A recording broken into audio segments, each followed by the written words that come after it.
Hello दोस्तों, नमस्ते। Unacademy पर आप सभी का हार्दिक स्वागत और अभिनंदन।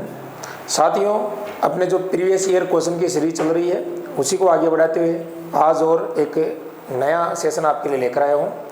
इसमें जो आरएस एग्ज़ाम में बार बार प्रश्न पूछे गए हैं उनके बारे में पढ़ने वाले हैं, तो कंप्लीट सेशन को आपको देखना है। चलिए स्टार्ट करते हैं। पहला क्वेश्चन है दोस्तों, लोहे खनिजों की दृष्टि से राजस्थान का स्थान कौन सा है? ऑप्शन नंबर ए 1, बी 2, सी 3 या डी 4। बताइए दोस्तों, सही उत्तर क्या होगा इसका? तो बिल्कुल इसका जो सही उत्तर है दोस्तों वो हो जाएगा ऑप्शन नंबर डी, यानी दोस्तों लोहे खनिजों की दृष्टि से राजस्थान का स्थान कौन सा है? चौथा स्थान है। ठीक है, चलिए अगले प्रश्न की तरफ चलते हैं। नेक्स्ट क्वेश्चन आपकी स्क्रीन पर आ चुका है, देख लीजिएगा। पंचक्की पार्क कहाँ पर स्थित है? जोधपुर, जैसलमेर, बाड़मेर या फिर आपके गंगानगर? सही आंसर होगा इसका जैसलमेर के अंदर है पंचक्की पार्क। आपको पता है दोस्तों, विंड एनर्जी के लिए जैसलमेर जाना जाता है, और जो विंड एनर्जी है आपकी, कहने का मतलब जो पवन ऊर्जा के दृष्टि से जैसलमेर बहुत ही महत्वपूर्ण है। और जो पवन के द्वारा जो ये विंड रोटेट करते हैं उसके बाद यहाँ से एनर्जी स्टोर होके फिर आगे इसको कन्वर्ट किया जाता है, तो इसे कहते हैं पवन ऊर्जा।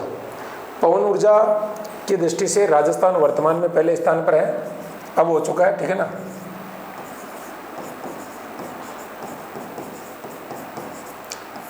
ठीक है, इसके अलावा सौर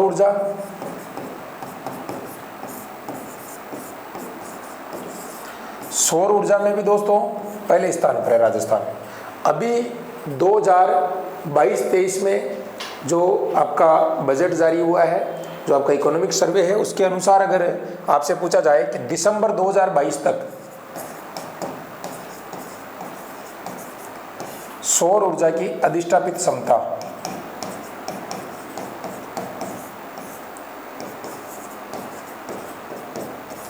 कितनी है?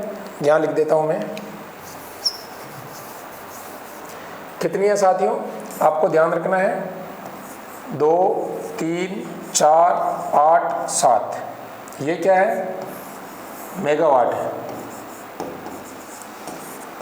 ऊर्जा को हमेशा मेगावाट के अंदर जो है काउंट किया जाता है, और जो आपके फसल होती है, खाद्यान्न होता है, उसे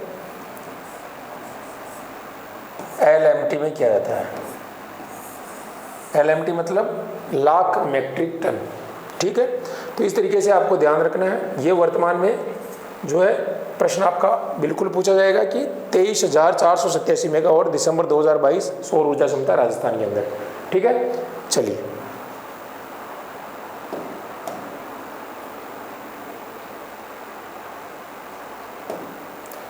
यूबलेफिरिस छिपकली किस अभ्यारण्य में पाई जाती है राजस्थान में?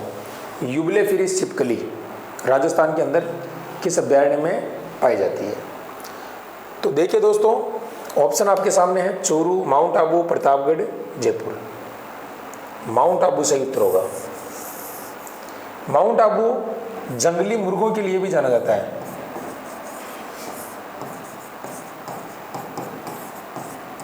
जंगली मुर्गों के लिए भी जाना जाता है माउंट आबू, और सिरोही के अंदर है ये, जो राजस्थान का हिल स्टेशन है। ठीक है, इसके अलावा बात करते हैं प्रतापगढ़ की। प्रतापगढ़ आपका दोस्तों उड़न गिलहरियों के लिए जाना जाता है।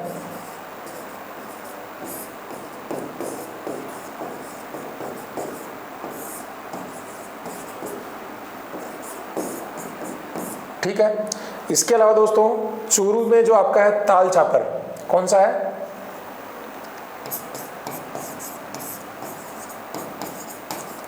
ये ब्लैक बक या कृष्ण मृग या काले हिरण।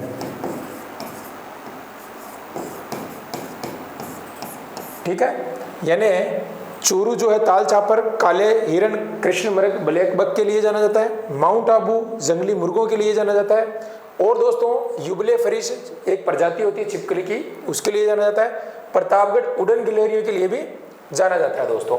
और प्रतापगढ़ सागवान के जो वन है दोस्तों, उनके लिए भी जाना जाता है ये अभ्यारण्य। ठीक है, चलिए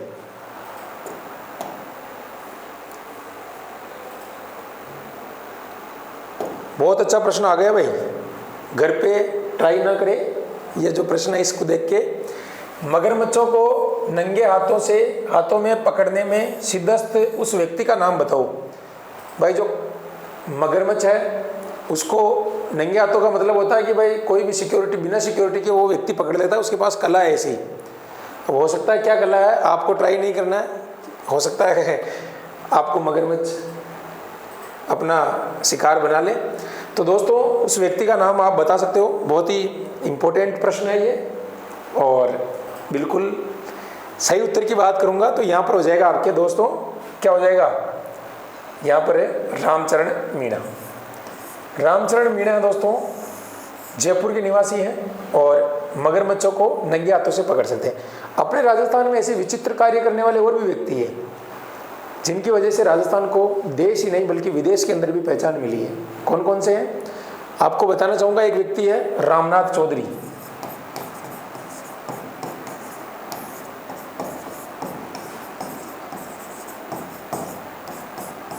ये है भाई जयपुर के हैं और आप समझ चुके होंगे किसकी बात कर रहा हूं मैं। ये व्यक्ति क्या करते हैं दोस्तों, ये क्या करते हैं, ये करते हैं नाकों से अलगोजा बजाते हैं भाई।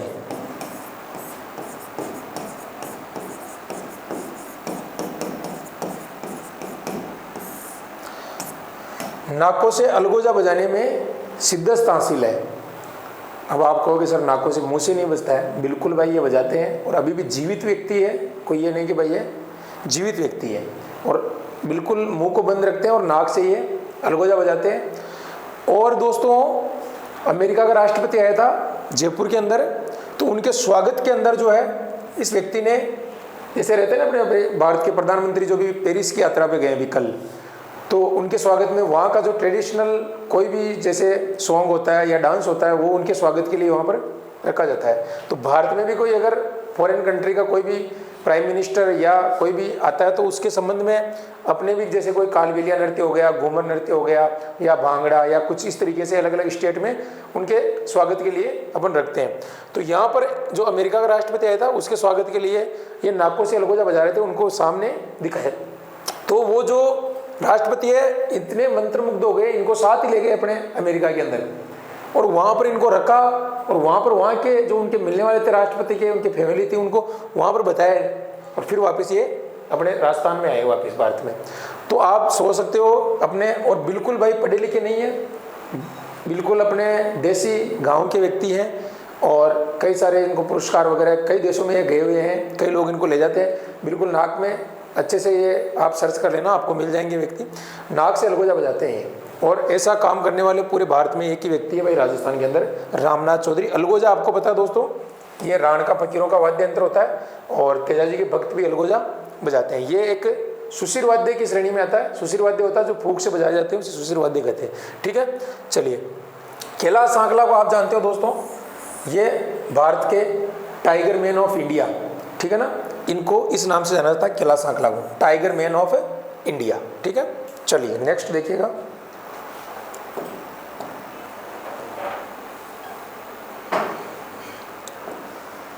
राजस्थान की कौन सी रियासत ने वन अधिनियम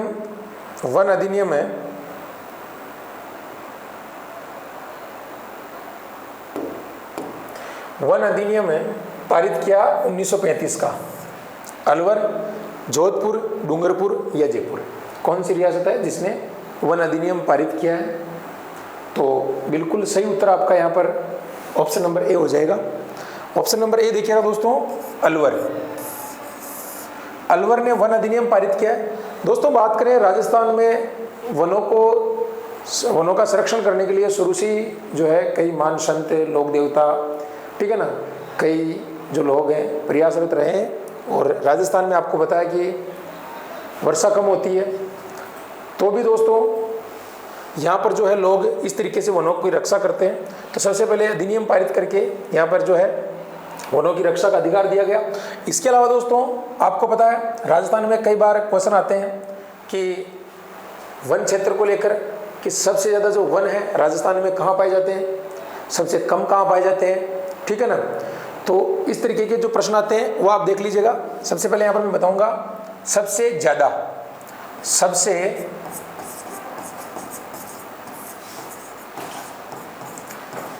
बता रहा हूँ किसके अंदर, क्षेत्रफल में। फिर आपको मैं इधर प्रतिशत में बता दूंगा। क्षेत्रफल में सबसे ज्यादा अगर अपने से पूछ ले कि कहां पर वन है, तो 1 नंबर जिला आपको ध्यान रखना है, कौन सा, उदयपुर, ठीक है। दूसरा याद रखना है दोस्तों, कौन सा बताओ, दूसरा जिला आपको याद रखना है प्रतापगढ़, ठीक है।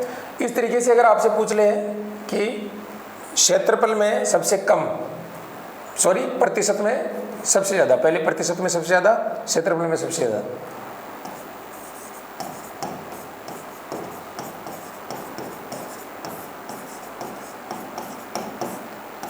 तो प्रतिशत में एक ट्रिक जो मैं आपको बताता रहता हूं बार बार, यूपीएससी आपको ध्यान रखना है, ठीक है। यूपीएससी मतलब यू का मतलब उदयपुर, प्रतापगढ़,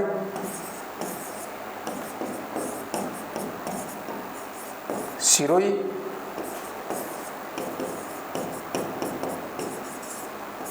करौली, ये 4 जिले दोस्तों प्रतिशत में है और इधर ये क्षेत्रफल में।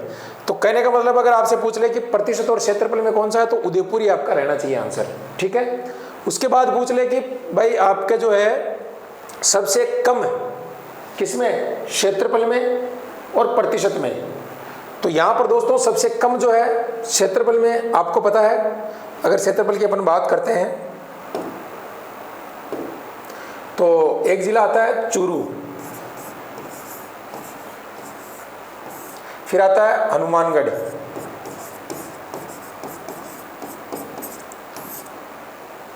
फिर आता है दोस्तों जोधपुर,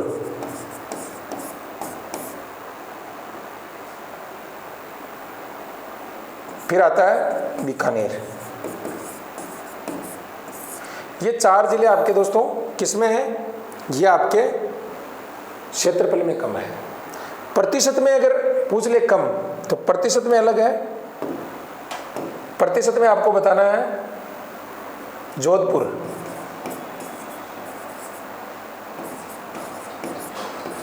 ये प्रतिशत में कम है, ठीक है। फिर आएगा दूसरा नंबर चूरू का, उल्टा है, थोड़ा सा ध्यान रखना इसमें, ठीक है। तो ये पूरा डेटा जब अपन वन रिपोर्ट पढ़ेंगे उसमें भी बता दूंगा, और ये जो है लास्ट ईयर की जो वन रिपोर्ट है उसके अकॉर्डिंग बता रहा हूं मैं। अभी नई जो है उसको अलग से मैं आपको बता दूंगा, ठीक है। कुछ ज़्यादा चेंजेस नहीं हुए हैं, ठीक है ना। चलिए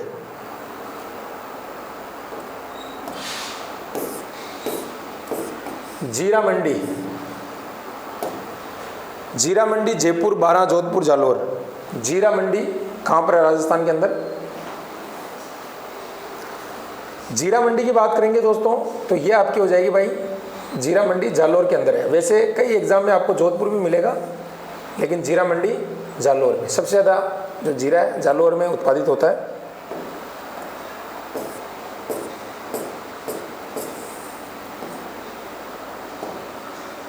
पोलो ऊंट टेटू शो किस उत्सव का आकर्षक है, बताइए। बिल्कुल यहां पर जो दोस्तों आप मारवाड़ सोच रहे होंगे, लेकिन इसका सही उत्तर मेवाड़ होगा। क्या होगा, मेवाड़ इसका राइट आंसर होगा।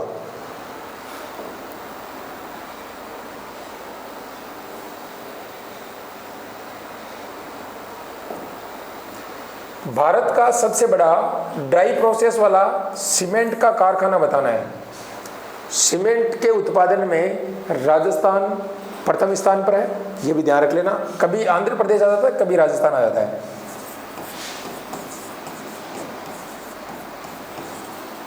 ठीक है, कभी आंध्र प्रदेश में आ जाता है, कभी राजस्थान में आता है। तो यहाँ पर हो जाएगा दोस्तों चित्तौड़गढ़। चंदेरिया आपने नाम सुना होगा, निम्बाहेड़ा, चंदेरिया,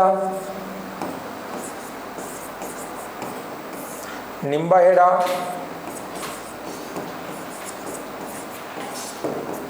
ये सब क्या है दोस्तों, सीमेंट की फैक्ट्रियाँ हैं। ब्यावर के अंदर है, चित्तौड़ में है, रास फैक्ट्री ब्यावर में है, ठीक है ना। चलिए,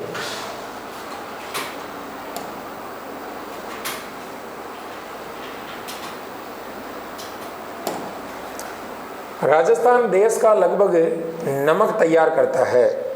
बहुत अच्छा प्रश्न है। राजस्थान देश का कितना प्रतिशत नमक तैयार करता है?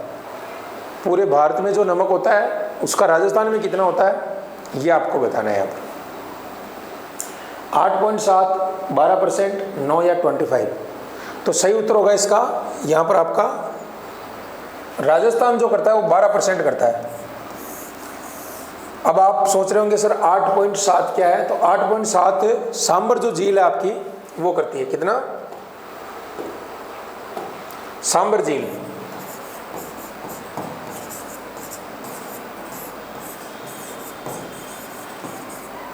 सांबर झील से होता है दोस्तों 8.7। कुल अगर बात करें राजस्थान की,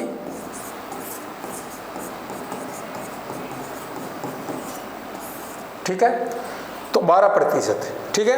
इसके अलावा यहाँ पर प्रश्न आता है कि जो है राजस्थान में खाने योग्य नमक कौन सी झील का होता है और नहीं खाने योग्य कौन सी झील का होता है, तो ये भी बताता हूँ। ये बार बार जो क्वेश्चन आते हैं एग्जाम में, इसीलिए आपको बता रहा हूँ। देखो, एक होती है डीडवाना झील। डीडवाना झील नागौर जिले में पड़ती है। इसका जो नमक है वो खाने योग्य नहीं है, ठीक है। आगे बात करते हैं पचपदरा।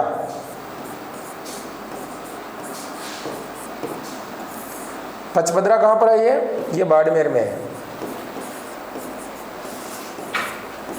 इसका नमक जो है खाने योग्य होता है और ये दोनों ही में से खारे पानी की झील है, ये आपको ध्यान रख लेना। अब बात करते हैं दोस्तों कि जो है सांबर झील, आपको पता है सांबर झील चिल्का के बाद, चिल्का जो झील है भारत की उड़ीसा के अंदर सबसे बड़ी खारे पानी की झील है। उसके बाद अगर किसी झील का नंबर आता है तो वो राजस्थान के अंदर आता है सांबर झील, जो खारे पानी की झील है। और 3 जिलों में नागौर, जयपुर और अजमेर, NJA आपको याद रख सकते हो, 3 जिलों में फैली हुई है। इसका जो विस्तार है नागौर, जयपुर और अजमेर,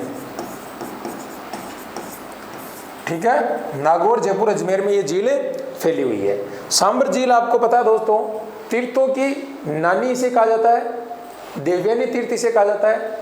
यहाँ की जो फेणी है वो पूरे भारत में प्रसिद्ध है। कभी जाओ तो खा के आना, मेरे लिए भी ले आना। इसके अलावा जो सांबर झील है दोस्तों, यहाँ पर चौहान वंश की शाकंभरी माता जो है उनका मंदिर है। और सांबर के अंदर ही चौहानों की स्थापना की गई थी 551 के अंदर। किसने दोस्तों? वासुदेव ने 551 के अंदर चौहानों की स्थापना की है सांबर के अंदर, और उन्होंने वहां पर मंदिर का निर्माण करवाया है। तो ये चीज आपको ध्यान रखना है दोस्तों। सारी चीजें मैंने बता दी है, एक ही क्वेश्चन के अंदर बहुत सारे फैक्ट आपके क्लियर हो रहे हैं। अगर इस तरीके से आप पढ़ते जाओगे तो चीज़ें आपकी काफ़ी ज़्यादा अच्छी होती जाएगी और आपके जो डाउट्स हैं वो भी क्लियर होते जाएंगे, ठीक है। नेक्स्ट,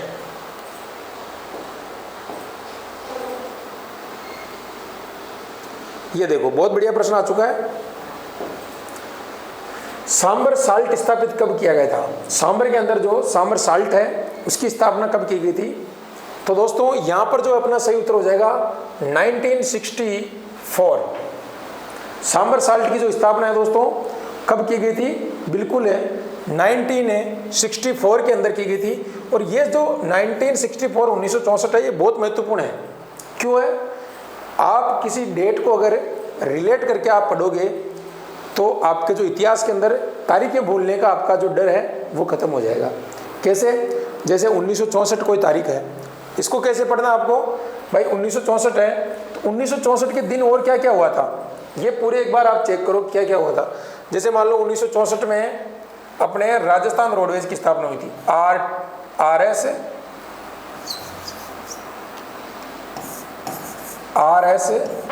RSRTC, ठीक है, ये इसका शॉर्ट नेम है, पूरा नाम है इसका Rajasthan state road transport corporation, Rajasthan राज्य पथ परिवहन निगम। इसकी स्थापना हुई थी दोस्तों 2 अक्टूबर 1964 के अंदर, ठीक है। तो ध्यान रख लेना है 1964 को हुई थी। इसी दिन, इससे पहले एक दिन पहले 1 अक्टूबर 1964 को भीलवाड़ा जिले में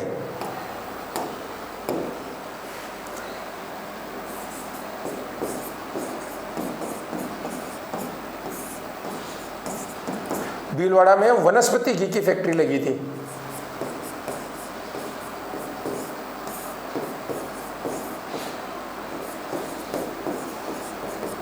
ठीक है, तो वनस्पति घी की जो फैक्ट्री है वो भीलवाड़ा में लगी थी 1964 में। तो ये भी चीजें आपको क्या रखना है दोस्तों, ध्यान रखना है। तो 3 डेट आपकी होगी 1964, 1964, 1964।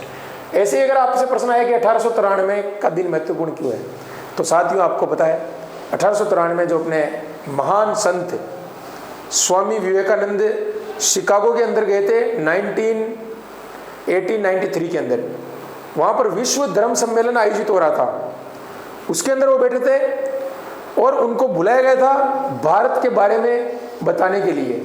तो उन्होंने स्पीच दी थी भाइयों बहनों, उस तरीके से उन्होंने स्पीच दी कि अगले दिन पूरे न्यूयॉर्क के अखबारों के अंदर स्वामी जी की तस्वीरें छप गई।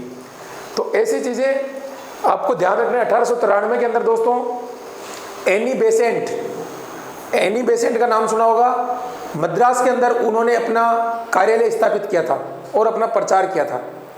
जो कांग्रेस की प्रथम महिला अध्यक्ष बनी थी 1917 के अंदर, 1917 के अंदर, ठीक है। तो ये चीज आपको ध्यान रखना है। 1917 में एनी बेसेंट जो है यहाँ पर कांग्रेस के अध्यक्ष भी बनी थी। तो 1893 की डेट इसलिए आपके लिए महत्वपूर्ण हो जाती है, ठीक है। तो ऐसी चीजें अगर आप एक एक दो चीज रिलेट करके पढ़ोगे तो कई सारी चीजें आपको याद हो जाएगी। जैसे गिरी सुमेल का युद्ध हुआ था 1544 में, ठीक है। गिरी सुमेल का युद्ध कब हुआ था? 1544 में। अब आपको बताना है 1544 में और क्या क्या हुआ था राजस्थान में, ठीक है। चलिए अगला देखो भाई, बनास बेसिन का मुख्य क्षेत्र भीलवाड़ा, अजमेर, टोंक या सवाई माधोपुर। बनास बेसिन का मुख्य जो क्षेत्र है बताइए। तो साथियों बनास बेसिन का जो मुख्य क्षेत्र है वो आपको बताना चाहूंगा भीलवाड़ा। बनास जो रिवर है